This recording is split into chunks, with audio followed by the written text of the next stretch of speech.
চুল ঠিক আছে?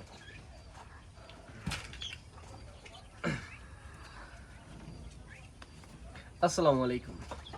ভ্যাকসিন সম্পর্কে অনেকের কিন্তু আমাদের অনেকের ভুল ধারণা থেকে শুরু করে অনেকের অনেক ধরনের ধারণা থেকে থাকে, কিন্তু আমরা সঠিকভাবে ভ্যাকসিন করানোর নিয়ম, কখন ভ্যাকসিন করাতে হয়, কতদিন পর পর ভ্যাকসিন করাতে হয়, বা কয়টা মুরগি থাকলে ভ্যাকসিন করানো করানো প্রয়োজন, ঠিক আছে, এই সকল কিছু আজকে আলোচনা করার চেষ্টা করবো আজকের এই ভিডিওর মাধ্যমে। তো আশা করি সকলে ভালো আছেন, আল্লাহর রহমতে আমিও ভালো আছি। আজকে আমাদের কোয়েল পাখির বয়স হচ্ছে আপনার 2 মাস প্লাস, ঠিক আছে। কোয়েল পাখি কিন্তু আমাদের এটা double dose vaccine, second dose, ঠিক আছে। সো আজকে আমরা ভ্যাকসিন করব রানীক্ষেতের ভ্যাকসিন, BCRDB ভ্যাকসিন, ঠিক আছে। এটা এটা আমরা সর্বদা ভ্যাকসিনটা আমরা কিন্তু যে সরকারি হসপিটাল থেকে নিয়ে আসি, যে যার কারণে কিন্তু খরচটা অনেকাংশে কম পড়ে। আমাদের ভ্যাকসিনের কোনো জার নাই, যেহেতু ভ্যাকসিনের আইস বক্স নাই, যার কারণে কিন্তু আমরা সর্বদা বরফ দিয়ে নিয়ে আসি। এইভাবে কেউ আনবেন না, আগেই বলে নিই, এইভাবে আনাটা ঠিক না। তারপরেও আমার যেহেতু নাই, সেক্ষেত্রে কিন্তু আমার বাধ্য হয়েই আনা লাগে। যাই হোক, কোনো ব্যাপার না। আজকে আমরা আমাদের কোয়েল পাখির আজকে আমরা যে ভ্যাকসিনগুলো করাবো সেটা হচ্ছে আমাদের ইউরোপিয়ান জায়ান্ট কটনিক্স কোয়েল পাখি। এগুলো দেখছেন, এগুলো কিন্তু উঠতে পারে না। এগুলো 400 থেকে 450 গ্রাম পর্যন্ত হয়ে থাকে। দেখতে পাচ্ছেন আমার হাতের পরে দাঁড়িয়ে আছে। জাপানি কোয়েল হলে কিন্তু এটা হাতের পরে কখনোই দাঁড়ানো না। আর যারা ভ্যাকসিন করাবেন তারা কিন্তু সর্বদা চাইবেন সকলের দিকে এই ভ্যাকসিনটা করাতে চেষ্টা করবেন। সো যার কারণে দীর্ঘস্থায়ী করবো না ভিডিওটা, যেহেতু আমরা এখানে পানি হিসেবে নিয়েছি টিকার পানি। এটাকে যাদের যাদের টিকার পানি আপনাদের হাতে নাগালে পান না, তারা কিন্তু ডিস্টিল ওয়াটারও ব্যবহার করতে পারেন, ঠিক আছে। অনেকে আবার আছে বৃষ্টির পানিও ব্যবহার করেন, ওটাও করলেও সমস্যা নাই।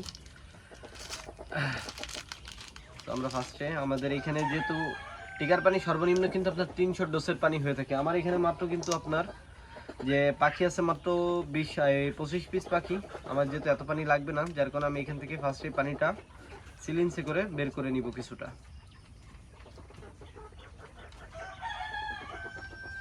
দেখতে পাচ্ছেন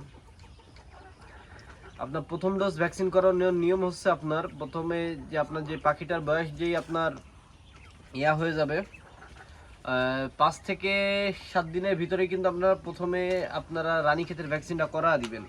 পরবর্তী ভ্যাকসিন করাবেন আপনারা 28 থেকে 30 দিনের ভিতরে।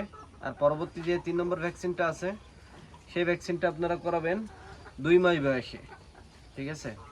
সো প্রত্যেকটা ভ্যাকসিনই কিন্তু আপনারা সঠিকভাবে করানোর চেষ্টা করবেন। অনেকে আছে পানির সাথে গুলিয়ে দেন, তো এটা কিন্তু ঠিক না। এটা করলে কিন্তু আপনার ভ্যাকসিনের যে কার্যকরী ক্ষমতা আছে সেটা কিন্তু আপনি প্রপার ওয়েতে করতে পারবেন না। ভ্যাকসিনটা সর্বদা সকালের দিকে করার চেষ্টা করবেন। এই যে ভ্যাকসিনের যে ইয়াটা দেখতেছেন মাথাটা, এখানেই কিন্তু আমরা ভ্যাকসিনের এই যে পানিটা নিয়েছি, এটা কিন্তু এখন এর ভিতরে দিয়ে দিব। অটোভাবেই কিন্তু এই পানিটা টেনে নিচ্ছে। আর হাতের তালুতে যথাসম্ভব না লাগানোর চেষ্টা করবেন ভ্যাকসিনটা দিয়ে ভালোভাবে নেড়ে চেড়ে নেবেন 8-এর মতো করে, যাতে ভ্যাকসিনটা ভালো করে গুলে যায়।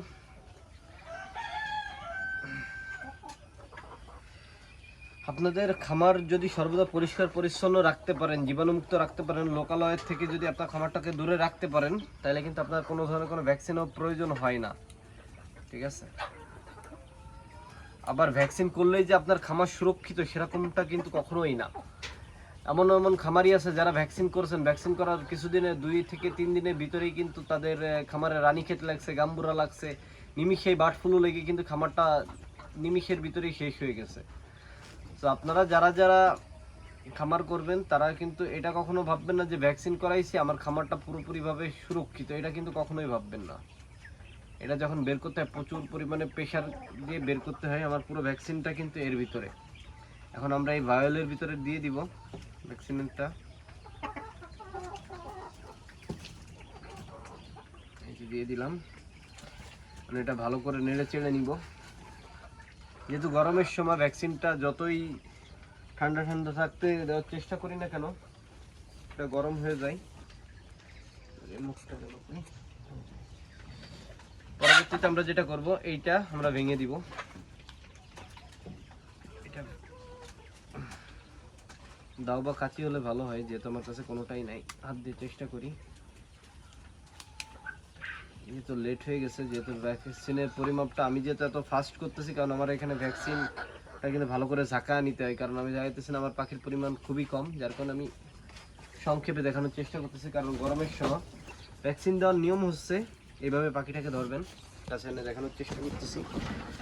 এই যে ভ্যাকসিনটা দেখতেছেন এখানে কিন্তু মাথা লাগা নিছি। ভ্যাকসিন টিকার পানির সাথে এই ফোঁটাটা পাবেন, এটা এক এক ফোঁটা করে বের হয়। এই যে দিয়ে দিছি, ঠিক আছে। পাখিটা ধরার স্টাইল দেখেন, বডিটা নিচের দিকে থাকবে, পাখিটা হাতের ভিতরে থাকবে, এক ফোঁটা করে দেওয়ার পরে ওর নাকের দিকে এরকম একটা ফোঁটা দিয়ে দেবেন, ঠিক আছে। ব্যাস, এটা হয়ে গেছে। এভাবেই কিন্তু আমরা একে একে করে যে আমাদের যে পাখিগুলো আছে এগুলোকে আমরা ভ্যাকসিনেশন করিয়ে দিব। এইভাবে ধরলে হয় কি, আপনার যে পাখিটা আছে সেটা কিন্তু আর নড়াচড়া করতে পারে না, ঠিক আছে। দেখতে পাচ্ছেন এই যে একটা প্রত্যেকটা পাখি সেম ভাবে ধরতেছে, এটা কিন্তু আর নড়তে পারবে না।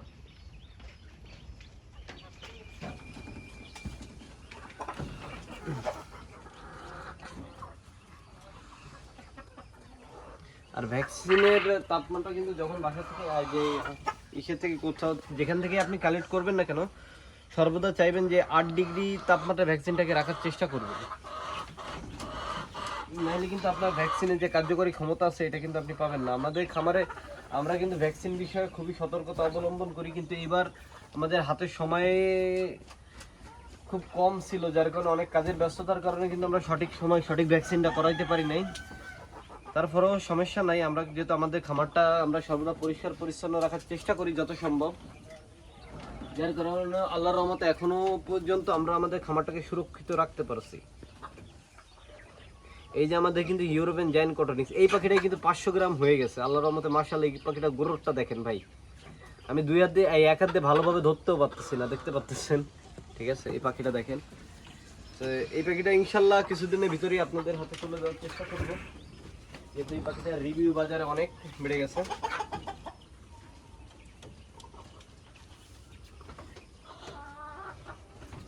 এই ভ্যাকসিনটা করানোর কিন্তু আমরা 4 দিন পরে আমাদের যে গাম্বুরার ভ্যাকসিন আছে সেটা আমরা করিয়ে দিব। তার পরবর্তীতে আমরা করাবো হচ্ছে আপনার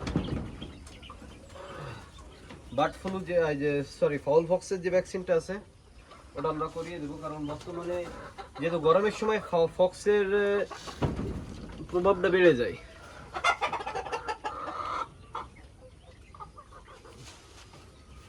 আর অনেকেই রানীক্ষেত রোগ হইলে সময়ে পেরে ওঠেন না। রানীক্ষেত কিন্তু আপনি চাইলেই বুঝতে পারবেন যে আপনার খামারে রানীক্ষেতের লক্ষণ দেখা দিচ্ছে কিনা।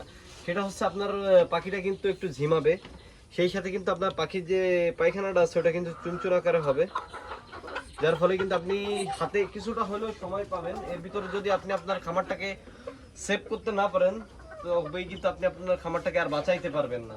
কারণ রানীক্ষেত গাম্বুরা এরা কিন্তু বেশিক্ষণ সময় দেয় না, এরা সর্বোচ্চ গেলে আপনাকে সময় দিবে 48 ঘন্টা, 72 ঘন্টাও না, 48 ঘন্টা আপনাদের সময় দিবে।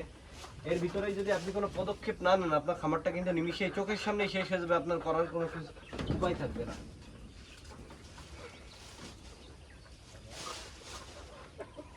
দেখতে পাচ্ছেন আমরা প্রত্যেকটা পাখিকে নিজে ধরে ধরে, অনেকে আছে যে যে ভ্যাকসিন যেটা এটা পানির সাথে গুলায় খাওয়া দেয়, এইটা খাওয়াইলে কিন্তু আপনাদের যে ভ্যাকসিনের যে পরিপূর্ণ কার্যকারিতা আছে এটা কিন্তু থাকে না, যার ফলে আপনারা চাইবেন একটু কষ্ট হলেও কিন্তু ভ্যাকসিনটা নিজে হাতে ধরে করার চেষ্টা করবেন। এদের কিন্তু এই 2 মাস বয়সী ভ্যাকসিন করা কমপ্লিট। এর পরবর্তীতে যে ভ্যাকসিনগুলো আছে সেগুলো কিন্তু আপনার রানের মাংসে 1 সিসি করে দিতে হবে, ঠিক আছে। রানীক্ষেত বলেন গাম্বুরা বলেন, এদের শুধু আর গাম্বুরারটাই শুধু চোখে পড়বে। এর পরবর্তীতে যে ভ্যাকসিনটা দিব আমরা 3 মাস পর পর, যে ভ্যাকসিনটা গাম্বুরার ভ্যাকসিন, ওইটা কিন্তু আপনার 1 সিসি করে রানের মাংসে দিতে দেওয়ার নিয়ম।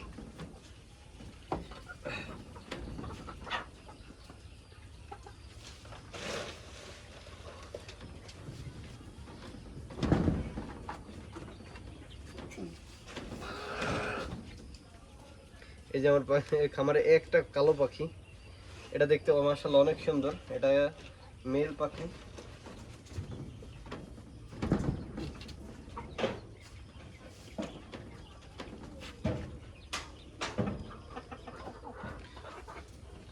অনেকেই পাখি বিক্রি করার সময় বলে ভাই আমার পাখি ভ্যাকসিন করা, ভাই ভ্যাকসিন করাইলে যে ভ্যাকসিন করা পাখি দেখেই যে নেবেন সেটা না, ভ্যাকসিন করার পরেও কিন্তু আপনার খামার ঝুঁকিতে থাকতে পারে, ঠিক আছে। দেখার আগে অবশ্যই পাখির যে স্বাস্থ্যটা আপনার যে রানিং আছে কিনা, যে ঝিমাইতেছে কিনা সবকিছু দেখে কিন্তু আপনারা পাখিটা নেওয়ার চেষ্টা করবেন। সো এই ছিল আজকের ভিডিওটা আপনাদের কাছে কেমন লাগছে সকলে কমেন্ট করে জানাবেন। আর যারা যারা বিসিআরডিবি ভ্যাকসিনটা দেখতে চাচ্ছিলেন, এই যে এই ভ্যাকসিনটা, এটা হচ্ছে রানীক্ষেতের ভ্যাকসিন, বিসিআরডিবি ভ্যাকসিন। এটার দামও অনেক কম, বাজার মূল্য মাত্র 25 টাকা। ঠিক আছে, এটা সরকারি হসপিটাল থেকে যদি নেন তাহলে পড়বে, আর যদি বাইরে থেকে নেন তাহলে একটু কস্টিংটা একটু বেশি পড়বে। আর এই যে টিকার পানি, এটা সর্বদা যে আপনার গবাদি পশু হাঁস মুরগির যে ফার্মেসি আছে সেখানে কিন্তু পেয়ে যাবেন। এই পানিটার দামও কিন্তু অনেক কম, 20 থেকে 25 টাকার ভিতরে পেয়ে যাবেন। এটা 300 ডোজের পানি হয়, 500 ডোজের পানি হয়, আর 1000 ডোজের পানি হয়। আমরা সর্বদা কিন্তু 300 ডোজের পানিটাই বেশি ইউজ করা পড়ে, কারণ আমরা ভাগ ভাগ করে আমাদের খামারের যে পাখিগুলো আছে এদেরকে প্রত্যেকটা শিডিউল অনুযায়ী দেওয়ার চেষ্টা করি। তো ভালো থাকবেন সবাই, আসসালামু আলাইকুম।